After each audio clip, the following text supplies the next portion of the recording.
here we go. You ready? Let's get it. All right. Thank you for tuning in to Model Magic, where we let the modeling magic begin. This is your girl Tam B. If you don't know me, you soon will. And today we are here with Mr. R Lamar, Hey. Rick Easter himself. But y'all know. The whole government. She said the whole government. I did. Not Yeah. the whole government. Okay, we left out the middle name, but Yeah, we did. I'm cool. Okay, so won't you tell my magical people a little bit about yourself and how long you've been in your lane? All right, so of course you already know Rick Easter, R Lamar, go by a lot of different things. I've had my own company for about 4 years now, but I was brand ambassador before that for roughly around 10 years. Okay. So Who are it's your kind of brand like ambassadors for? I was a brand ambassador for a brand in Lancaster, California. It was Okay. called the Retro Kings, and I was underneath him for Oh, I do remember 10 years. Okay. And, I was traveling the United States with him, going to different shows, selling his product. And after 10 years, he baby boyed me and was like, "Look, it's time for you to do your own thing." And I was like, "Well, Spread your wings. I kind of need you. Like, I sell your stuff." And he was like, "Nah, fam, it's time for you to do your own thing." That's what's up. And I mean, it was good that he pushed me out the nest, because now here I am, rubbing elbows with a lot of good people. That's I'm good. here Yes, with you of on your course. podcast. Boop. So, bing. So it allowed me to spread my wings and fly. So I'm definitely glad that he did do that. So shout out to him. Good deal. So where did R Lamar come from? Well, since you already said my full entire government name, my middle name is Lamar, Okay. and so I wanted something. Let me retract. Do you remember the song "Frustrated"? Mm-hmm. It's by a gentleman named R Lamar, but Oh, it's you know what? RLUMR. It was so funny because every time when you first started the line, I used to put it in, he would pop up all the time. Yes, so that's where it came from. It was like R Lamar was like, yo, it rolls off the tongue nice, and it's timeless. It's not like I'm hip for right now, but it'll be hip now, in the middle, after. Exactly. And I kind of wanted to pay homage to my mother a little bit, because that's the name she gave me. So if I can stick with that and it's still timeless and it's still classy, it was covering all bases. So I just rolled with that. I can dig it. Yeah. I can dig it. Y'all can dig it? Okay. Y'all can dig it. Okay. So you already spoke on a little bit as far as what inspired you to do the t-shirt line. Was there a little bit more than that? Yes, there's a big backstory. I never liked to throw my parents underneath the bus, because I never hurt for anything. Yeah. Growing up, my parents were always working. With them working so much, I never had to ask for anything, but they weren't present. Yeah. Like, I'd have, "Hey mom, I have a football game. Hey dad, I have a recital." Son, we gotta work. They can't be there. Right. So with me having my own clothing brand, on top of me being my own boss, it also trickles down to I get to be there for my kids. So not only can I provide for them, but I can be there with them. Yes. So it's not a knock to my parents, because your parents always tell you to be better than them. Mm-hmm. So if I can provide for my kids the way that they did for me, but I can also be there, that's one step better than what they were. And that was the biggest thing for me. So now I have 2 kids. My daughter is 4, my son is 1. They're so cute. And I've been at home. I've been at home with them. I mean, I get teased by my boys. They're like, "Oh, you're a stay-at-home dad." I was like, "Yeah, but I make more money than you, so it is what it is." So you know what I'm saying? I haven't missed anything. It was really cool to see my kids first walk, crawl, words, feed them every day. So when my kids do go to school, I know I'm gonna cry like a little girl. But Oh yeah. That's yeah, I'm gonna cry in the car. I'm gonna be part of the PTA. Yeah, I'm gonna be in the cupcakes. So you don't like nuts? You can't have any nuts or anything with your cupcakes? Oh my goodness, y'all gonna go to the functions and then all the moms are gonna be talking to you.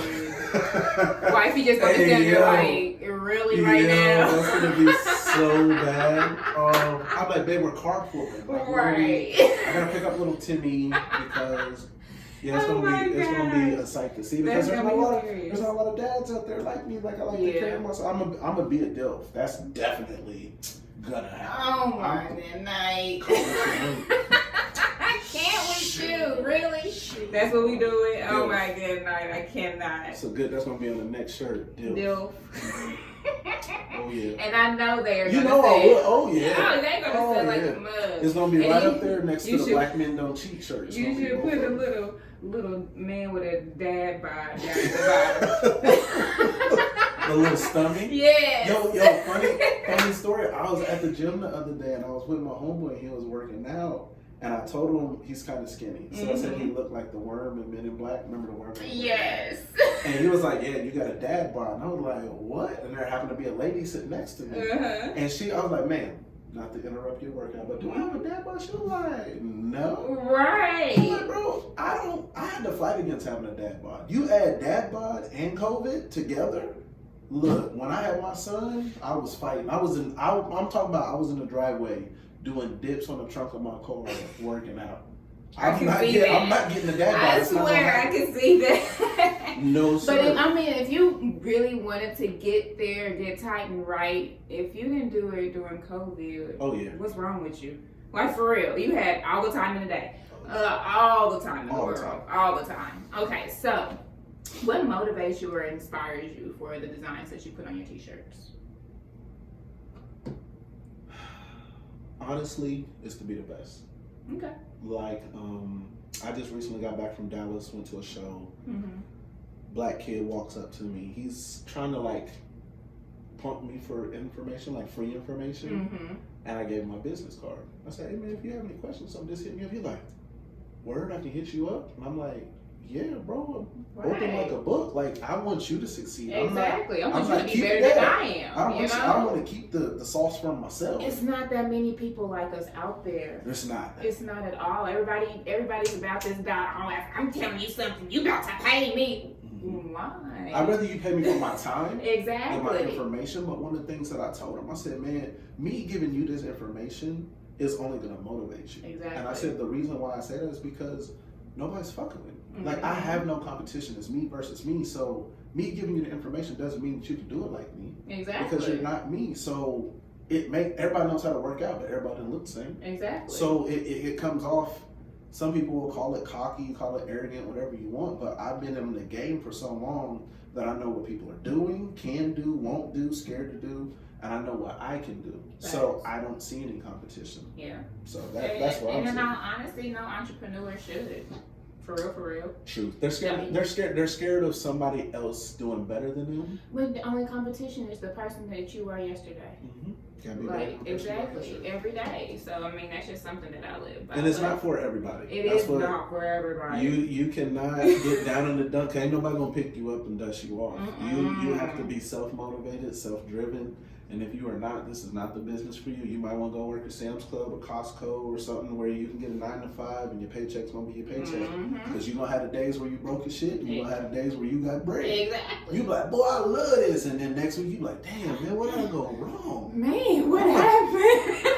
I'm about to get an OnlyFans out here. Yeah, something. You have to do something out here. So yeah, you know what I'm saying? It's not for everybody, but that's like one of the reasons why me and my wife don't share a bank account, because I think her anxiety levels would be through the roof seeing the stuff that comes in, goes out, because the life of an entrepreneur, there may be a time where I have to take out $1,000, but that $1,000 will make me $3,000. Exactly. And it has to be over a 3-day span, 4-day span, whatever. And you can't be afraid to do it. And you gotta make Scared sure money you do the don't work. make no money. Exactly. Fuck all that. Exactly. Oh, we can cuss? Oh yeah, we can cuss. Oh shit. You know we can cuss. I was on Sesame Street. I know you not on. I got a glass of wine over here. Man. Are you hey, serious? Look, you done Like, messed what? up now. Yeah. I hit explicit all day. Okay, cool. All right, so now will you venture into doing any other clothing items?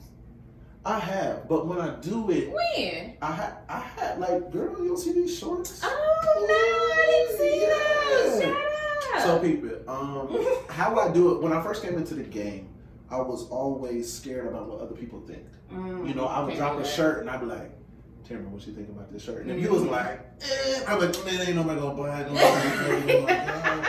It would really mess with my psyche. Yeah. And I guess a button click, something happened where I was like, you know what, fuck it. I know what people like. I know what I like. I'm gonna drop this shit. Niggas gonna buy it.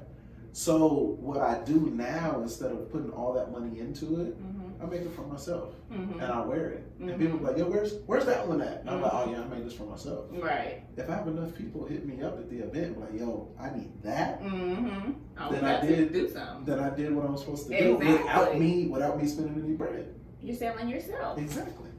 All day. Oh yeah, night. I learned all the trick. That's free game right there. Free game, so you can have it. Hope y'all listening. Yeah. No pads. No. Okay, so do you feel this has always been your destined path? Yes and no. One of the things that, of course, we have in common, we both are massage therapists once at a time. Mm-hmm. Massage therapists stand up. But I decided it wasn't for me. Okay. Like I think it was when my daughter was born, it was like, this can't be it. This can't be me going to work, me having a babysitter for her, and then I go to work and I come home and then I do it again the next day. Yeah. I was like, this can't be it. So I wanted to have something where I was making money, but also I had time to spend with my kids. Okay. But also residual.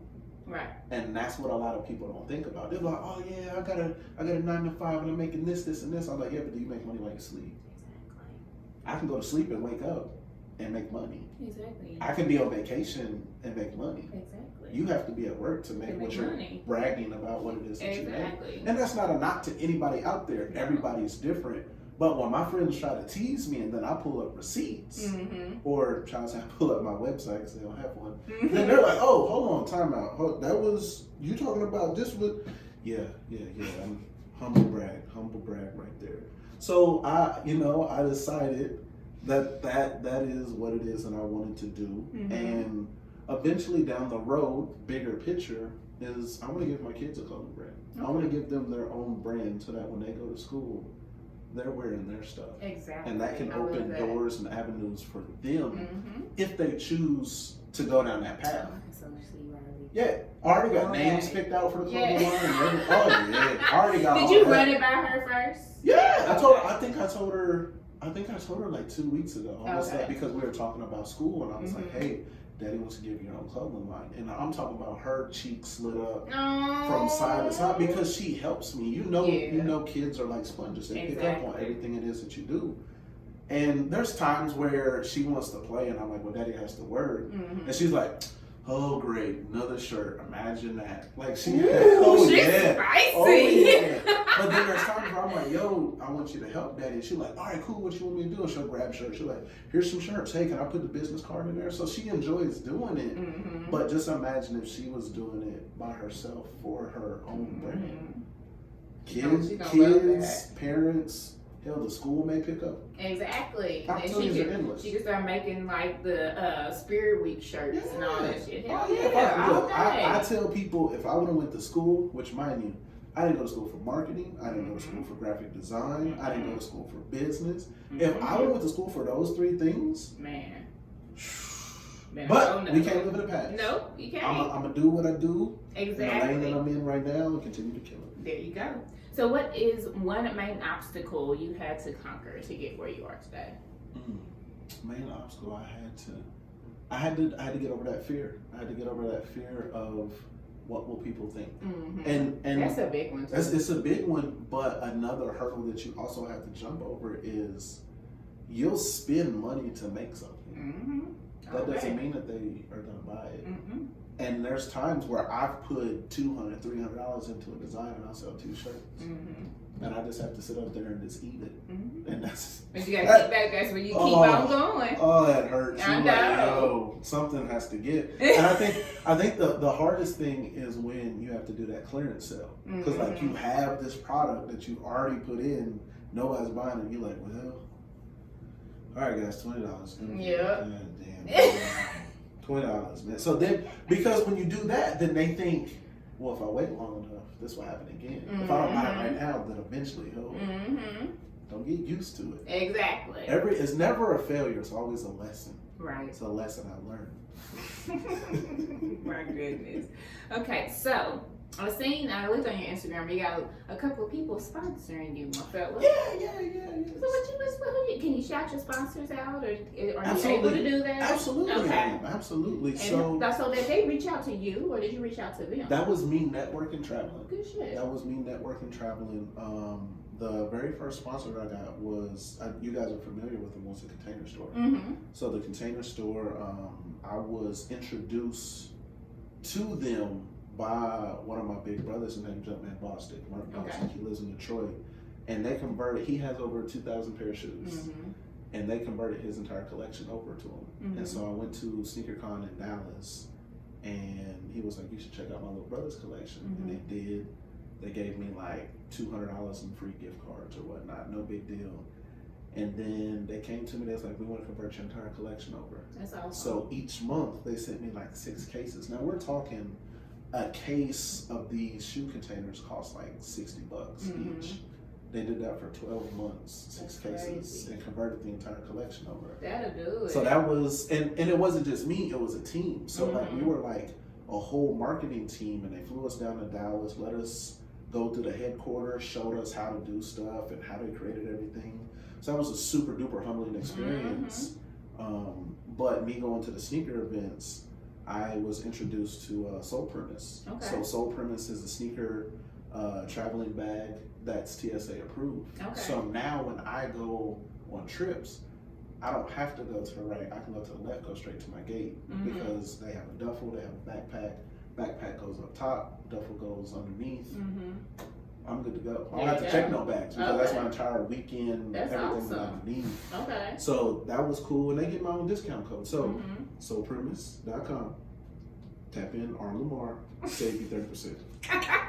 Yeah, I heard it. There you go. So that's 2 of my sponsors. I actually have 4 more. Okay. Yeah. That's what's up. So look Wall, at you. I see you. Yes. So Wall Kicks, I met them at SneakerCon. Okay. Definitely, they're good people. This is one of the Y'all got a gift. Yeah, this is a free gift. So this is actually an air freshener, Mm-hmm. so that you can hang it up in your car, but it's actually a sneaker. You know, all of us have the black ice. Everybody has the black ice. Yes, that's what I So think. we can do something different, and it's a Right. sneaker. We all wear Jordans. Yeah. Now you got a Jordan that smells good. It's So- not black ice. I'm over the age for women to wear Jordans, so I don't wear Jordans no more. Never to. In my eyes, I'm sorry. It's okay. You know what? Personal. Yes. Ain't nothing wrong. Ain't nothing wrong with Jordans. I love Jordans, but I just don't wear them. I'm It's grown okay. out here. Yeah. That's that goddess shit, y'all. But she got a little air freshener. So what it is pretty much like your favorite shoe you can put on the wall. Yeah. And it was super duper cool because I had a pair of shoes that they converted into a wall kick, and they needed my Okay. shoe to actually complete the project. So that That's was awesome. cool. Another sponsor that I have is Casey Sneaker Laundry. Okay. So all of my shoes, I give to him. He restores them, Mhm. he paints them, gets them cleaned up. So he takes care of me. I actually met that one. Yes, you Yeah, did. he's a cool fella. I like he's him. Good, he's a good dude. Yeah. And here, just recently, I just picked up a beard sponsor, Fisher Beard Company. Mm-hmm. We met playing football, Okay. and he has a nice little beard. Mhm. Men check out other men's beards the way girls check out other girls, and they be like, "Girl, you look cute today." Blah. You like, man, nice beard. That's for the people that can't grow a beard. We're not talking to you. We're talking to people that have beards. That's sad. I'm So- sorry, y'all. It's okay. Yeah, you gave him the sympathy. Oh, I'm I'm sorry. It's okay. So yeah, he was telling me that he was an up and coming brand. He needed to get his name out there. And I Yeah. was like, well, shit, and it was kind of like an episode of Shark Tank kind of Mhm. stuff. So it eventually started off from, hey, I like your product, let me buy some, to now I kind of sort of invest, to now Mhm. I sell it and Mm-hmm. take it with me on the road. Awesome. Because a lot of these sneaker events have niggas with beards. Exactly. It's a So- lot of them. So if I can get your product in front of more people to buy it, There bang. we go. So, I'll be walking around, beard smelling nice, looking good. So definitely check them out. He did used to have a little mini baby beard, y'all. I had the little Usher But confessions. look at it now, and it got salt and pepper and stuff in it. I look like Ramadan. Shut up! I can't So- with you. Quit playing. So Oh my the goodness. last sponsor that I have is here locally. Okay. It's called Komototo Sushi Burrito. Shut up! They Girl, sponsored you. girl, I listen here. love I got some them. coupons for you. Okay, sometimes. good shit. Yeah. Good shit. So, yeah, and, you know, if somebody loves sushi, Mm-hmm. now you can get it in a burrito form. It's kind of similar to Chipotle. Oh, you ain't got to tell me too. Yeah, you know what I'm saying? It's kind of similar to Chipotle. They have one location, locally owned, and you go in there and you grub. Bruh, y'all. This place, them avocado fries. The avocado fries, you like those? Oh my god, them avocado fries. Yeah. I did, was it a real? Was it on Model Magic? I think it was on Model Magic. It was kind of like AMC, is it AMCR? Whatever. So. Okay. AMSR. Okay. Whatever. But it was with my phone. I was crunching the hell out them avocado fries. They looked, and I smack. Y'all know I smack. If y'all pay attention to anytime I talk, I'm like. So it was bad when I was eating them avocado fries. Them avocado fries is fire. Oh, it's so fire. And it's something that my wife like she actually likes it. Like there's never been a time where I'm like, you want Kamatodo? And she's like, no. She's like, yeah. Like, super perked up. Yeah. Or she'll be like, I want Kamatodo for dinner. And I was like, you know how far that is? I know, I just had it so far away from me now. It's so far. And then, or she'll say, I want Kamatodo for dinner, and I'll be at work. And they won't deliver. They won't deliver, but I'll be at work. Mm-hmm. And she's like, well, I want Kamatodo. I'm like, so how you